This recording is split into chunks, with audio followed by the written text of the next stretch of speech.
안녕하세요. 변준마입니다. 오늘은 재산분할 2탄을 준비했습니다. 재산분할을 할 때 어떤 점이 가장 걱정이 되세요? 제가 경험을 해본 바로는 아무래도 배우자가 재산을 빼돌리는 거인 것 같아요. 그래도 한 지붕 아래서 같이 살던 사람들끼리 양심은 있어야 되는데 그렇지 않은 사람들이 정말 많더라고요. 그래서 오늘은 재산을 빼돌리려고 하는 배우자에게 어떻게 대응해야 할지를 알려드리려고 합니다. 첫 번째로는 보전 처분을 받아놓는 거예요. 가압류나 가처분 같은 거 말이죠. 가압류나 가처분이란 단어가 좀 생소하시죠? 근데 너무 어렵게 생각하지 마시고 그냥 재산을 좀 묶어놓는다라고 이해를 하시면 좋을 것 같아요. 예를 들면 남편이 압구정 현대아파트하고 대치동 음마아파트를 가지고 있는데 나는 음마아파트를 재산분할로 갖고 싶어요. 그러면 음마아파트를 가처분해 놓는 거예요.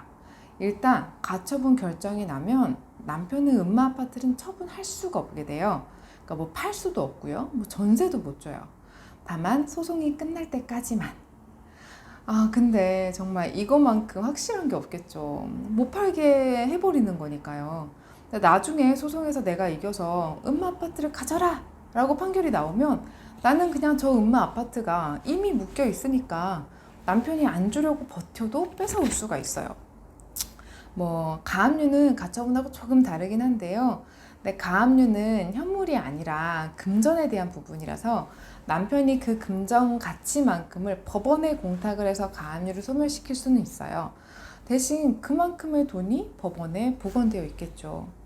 보통 이제 재산 분할은 이런 현물 분할보다 금전을 청구하는 경우가 많아서 가압류를 진행하는 경우가 훨씬 많고요. 그리고 또 이제 가처분은 가압류보다 상대적으로 진행이 좀 까다롭긴 합니다.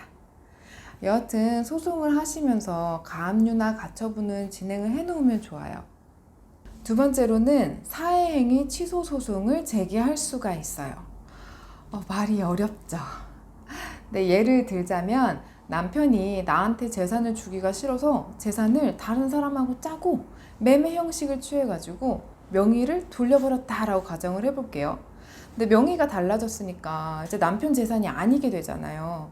그러면 재산 분할을 못 받을 거고 너무 억울하겠죠.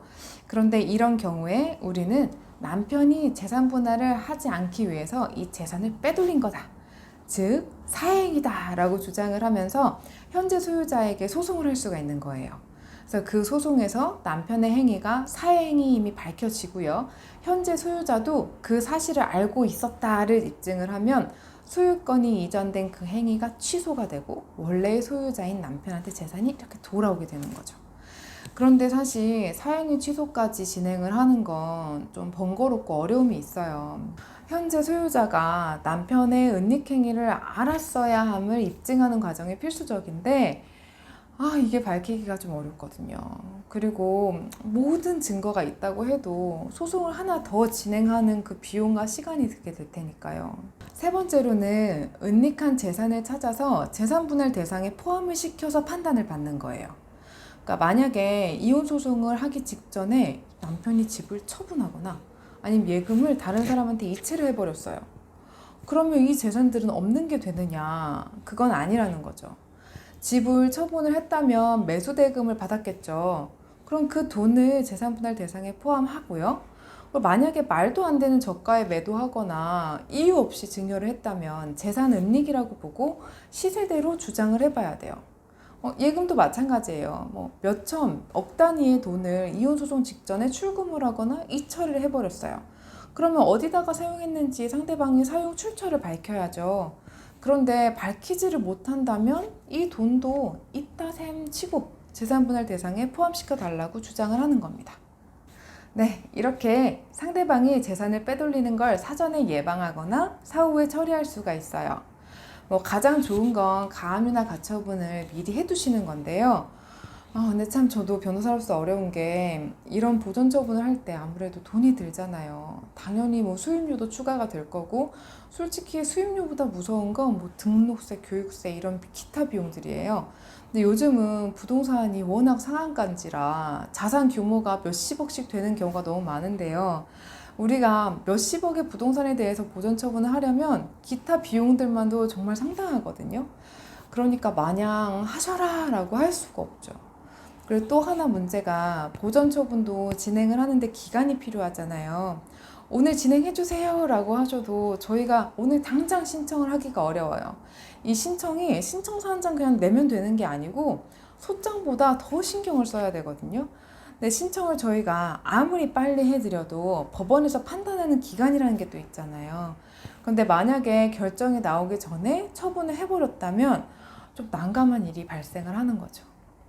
지금은 일단 상담 자리가 아니니까요. 그냥 솔직하게 말씀을 드리면 가능하시다면 보전 처분을 함께 진행하시는 거를 권하고 싶기는 합니다.